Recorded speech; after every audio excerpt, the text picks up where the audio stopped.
Welcome to the STEM Formula, a podcast from the residential campus of the Governor School for Science and Mathematics, located in beautiful Hartsville, South Carolina. In this podcast series, we enjoy a down-to-earth, straightforward discussion about advanced STEM education. Hi, I'm Dr. Michael Newsom, Vice President of Academics at the South Carolina Governor School for Science and Mathematics, and I'm here with my podcast partner, Dr. Nicole Kreger. Hello, everybody. You know, Michael, I'm really excited about this podcast series. Absolutely, Nicole. It's hard to believe that it was about a year ago today that we started thinking about doing this podcast. We wanted a platform to discuss cutting-edge pedagogy, new ideas in curriculum design, and just what's going on in the world of secondary STEM education. Yes, and we both work at the South Carolina Governor School for Science and Mathematics, typically shortened to GSSM, which is a great place devoted to excellent STEM education. That's right. And for our listeners, GSSM has been doing advanced secondary STEM for over 30 years. The school's mission is to seek out and advance South Carolina's most talented and motivated students, offering them a transforming STEM education. And there's three big ways in which we do that with our academic programs. We have a residential program for students across the state of South Carolina, where they live on a residential campus here in Hartsville. And then we also have an online diploma program for 11th and 12th graders, and then a virtual engineering program for students working from their home high schools. And let's not forget about GSSM's statewide outreach programs. These include STEM camps and learning opportunities for students from elementary to high school, not to mention the STEM teacher training programs. Yes, and Michael, one awesome thing about GSSM is that it's public. I think it's great that the state of South Carolina gives its full support to STEM education. Yeah, that's right.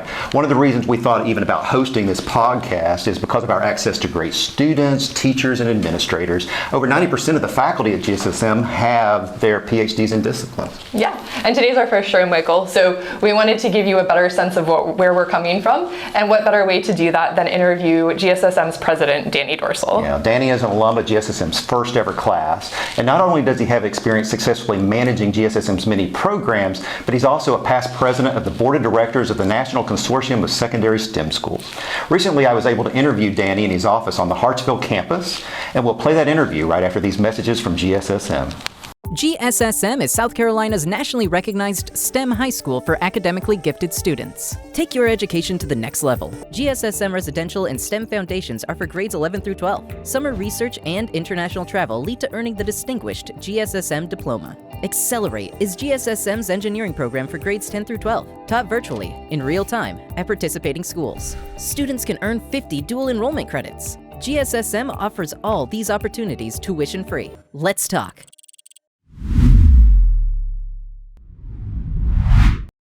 President Dorsel, thank you for joining us today. Thank you. Well, you are the leader of one of the best STEM high schools in the country. Tell us about the school's mission. Thanks, Michael. I appreciate being here and having a chance to talk about the school, which I absolutely love. And as a graduate of the school, it's been so impactful in my life and my brother's life as well, who's also a graduate. And so our mission has always been, since we started in 1988, to seek out the most talented and motivated students across the state and move them forward wherever they are. And so we do that in multiple ways, and maybe we'll get to that a little bit later, but we have 3 high school programs. We have a number of programs that reach all the way down to 3rd grade. And so, first challenge is finding the talent. We have so many talented kids in the state, talented teachers, and letting them know about our programs and getting in front of them is a key factor to our success. So how does GSSM fit into the overall STEM education landscape in South Carolina? So in '86, when the idea for the school came about, it was modeled after the North Carolina school, which opened in the early '80s. And it was a residential STEM high school that was focused on the top students in the state and as a public school, right? And so today there's only about 13 of them in the entire United States that are high schools, STEM, residential schools, and that are public. So at that point, it fit into the landscape of education in South Carolina as an alternative for students who might not be able to get that type of STEM education in their current high schools. So that was 30 plus years ago. The landscape of education has changed drastically since then. And fortunately, there is a lot of opportunities for STEM. And so we kind of felt in the first decade or so that we were raising that bar for STEM education in our state. We were leading that way, and we still feel like we're leading that way, but we're again blessed as a state to have a number of great high schools with a lot of STEM educational programs, as well as in camps and outreach programs across the state from other entities.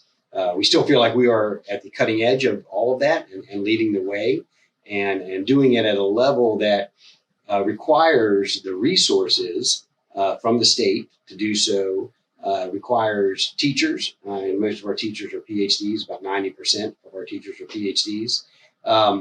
And then the students who really, really want that type of challenge and that type of push in their educational experience. All right. Now, you almost said this, but I want to know, let's say that you're talking with a prospective student or their parents. What would you say makes GSSM special? So there's a lot of things that make us special, but when it comes down to it, it is meant for students and their families who want a challenge in their educational journey. And again, that comes from any of our experiences, all the way down to third grade. All right. So all those programs that we do, whether they're day experiences or week-long experiences, or the culminating residential 2 years here on campus, are for students who want more than what they currently have. And what they currently have might be great, but there's something missing, right? And I said at the beginning, it involves the family too, because it's a tough decision to send your child away 2 years early. And that's usually the sticking point. Not, do I want this challenge, or is the work going to be too hard? It's, do I want Danny to leave home 2 years early? And I know my parents went through that in 88. And my mom only let me come because we lived in Florence, and she could come over on a Wednesday and a Sunday. We'd go to church and go to dinner, and I could always take one friend with me. But the idea was she knew at the decision point, she could see me often. And now the students still go home, and parents can come at any point. So we don't keep them here for forever, and they can always go home and again have visitors as well. But the thing, going back to the question of what makes us special is do they want that extra challenge in that educational journey? And of course, do they have the aptitude for the academics? Do they have an interest in STEM? We have two other great governor schools in the state, the Arts and Humanities in Greenville and the newly formed agricultural school at the John De La House School in McCormick County. So for us, is it do I like STEM, and do I want more STEM, basically? Now, as you mentioned, you're an alum of the school. So can you give me some idea of where the alum go? So what are they doing out there now? The school's been around for over 30 years. Yeah, so we're about to graduate our 34th class. And I was in that first class, so I like to tell people I'm the 11th graduate, just because of my last name. And so it would have been great if my last name was started with an A. I could say I was the first graduate, but the 11th graduate. And so we have almost 2,700 alums worldwide.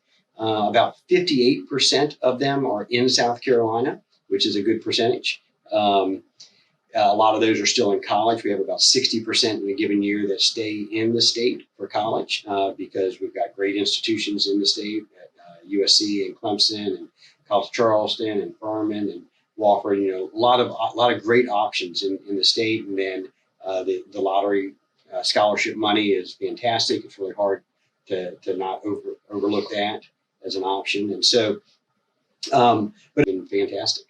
That's great. Can you tell me about a teacher in your past that really made a difference, and what was so special about that teacher? Can I pick a couple? You can. So Dr. Hendricks was my history teacher here at the Governor's School. She happened to be the first faculty hired at the Governor's School. And she just recently retired. I tried to stop her from retiring, but she still used her teacher voice and said, "No, Danny, this is my decision. I'm going to retire." So what she taught me that carried through every single class was how to take notes. And, so it made the biggest difference, because no matter how hard the subject is, or how fast the teacher talks, or how whatever the situation is from a teacher. Note taking is so important. And so she taught me that. And she talked fast, and it was a massive amount of information. And I would go home and I'd rewrite my notes, not word for word, I'd organize them. And so that was another way of studying, and she taught me that. And so I obviously learned a lot of history. Everything's based on land, was her big comment. And but her biggest thing was notes. And then another impactful teacher was another teacher who came our second year here at Governor's School, and just also recently retired, is Dr. Clyde Smith, who is a physics teacher. But I took astronomy from him, and it's a great class. And the thing that I've used from his class in my own teaching and just interaction is his humor. All right, he was extremely bright. Subject was hard, but he had such a good sense of humor. And it was appropriate, obviously, because we deal with minors here. And so it was appropriate humor. And I just carried that through, that it just made you look forward to the class, no matter what the topic was. You just kind of like going, because you're like, I'm going to laugh at some point during the next hour, right? And so I thought that was great. And then third, if you don't mind, is at USC, I had Dr. Peters, Wally Peters, who was the chair of the mechanical engineering department, and he taught dynamics. And it was the class that sometimes weeded people out. And, every teacher has their, persona, and people are like, oh, he's so hard. It's just going to be tough. It's a horrible class because he's so difficult. And so you go in there with some preconceived ideas, and it was a hard class, but he made it such that if you were willing to do the work and willing to ask the questions and willing to see him outside of class, it wasn't that hard. It wasn't that hard to do well, right? So I ended up doing well in that class. But so what he taught me there as a teacher was no matter how hard the concepts are, as long as you're providing the support and are willing to put the time in with the students outside the class, the students who want to succeed will succeed. Mm-hmm. It sounds like what's really important to you is building up the students' confidence. And it is. Yeah. So you've been a student, you've been a teacher, now you are a leader of teachers. What is your leadership philosophy? I like servant leadership a lot, so I like to get down into the weeds without being controlling, right? So we have a great outreach program that goes into schools, and we'll teach a third grade, fourth grade, fifth grade lesson. And I was fortunate to be able to put in my schedule a chance to go to Shanklin Elementary School in Beaufort and help with that. And I was not the lead teacher; I was the helper, and it was just really good. Fantastic to see the kids learning and see our teachers teaching in action. So I think that servant leadership, rolling up your sleeves, doing whatever is needed to get the job done. I also learned at my time at Price Waterhouse with one of the partners there, and I was a very low level consultant. He knew my name, and he said, "Call me by my first name. My door is open. If it's not open, then I'm obviously doing something important, but come back because I will always have some time." So that, people talk about open door policy. That's my open door policy. Call me by my first name. And then, if I'm not available, let's find a time, because I will be available at some point. So Danny, what do you hope to accomplish as president of GSSM? I think, the tradition that we have of being the top school in the state and one of the top schools in the country and nationally, continuing that recognition, not just for recognition's sake, but for actually what we're doing inside the buildings or we're doing in other buildings for other students is vitally important. Keeping up with the trends, so we're looking at AI and data science. How do we push that down into the high school level and make it meaningful, not just introductory?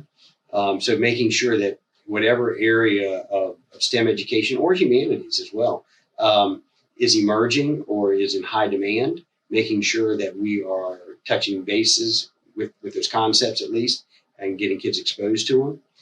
I think extending our breadth of impact across the state. So again, in '88, we taught 128 students on our campus. Now we have 288 students on our campus, but we have 2 other high school programs that we work with students across the state. So we teach about 400 high school students in a given year, and then we impact between 4,000 and 5,000 students through our outreach program. So extending that breadth of impact is important. So do you have any advice that you would like to give other leaders of STEM high schools around the country? Hang in there. It's any position of leadership has its challenges, but the ability to impact and have successes far outweighs all those challenges. Again, I think keeping up with the trends that are going on is important, but not just jumping on the bandwagon, but really giving the grounding and the foundation that is needed for the students to make their own decisions. We're not creating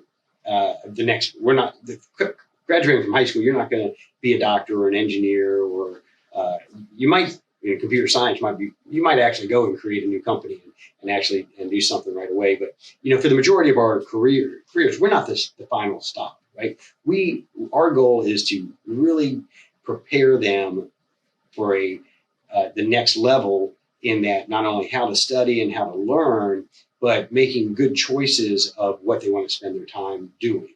And so I think, understanding that we're not the end stop for anyone, but we are an extremely important stop for those that are going to be successful later on. That's great. Well, thank you so much for spending your time here with us today. Thank you.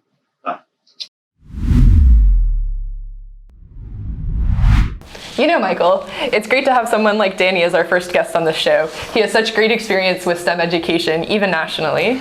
Yes, he has such a no-nonsense communication style. He was so easy to interview. I think the most obvious thing that I learned while talking with Danny is how much he cares about the whole student and their families. So you're going to be interviewing Dr. Bhuvana Parameswaran next week? Yes, I will. So Bhuvana is an experienced instructor in GSSM's biology department, and she's going to share with us what she has learned about teaching biology in both the classroom and the lab setting. Well, that sounds great. And I know Bhuvana is much loved by our students.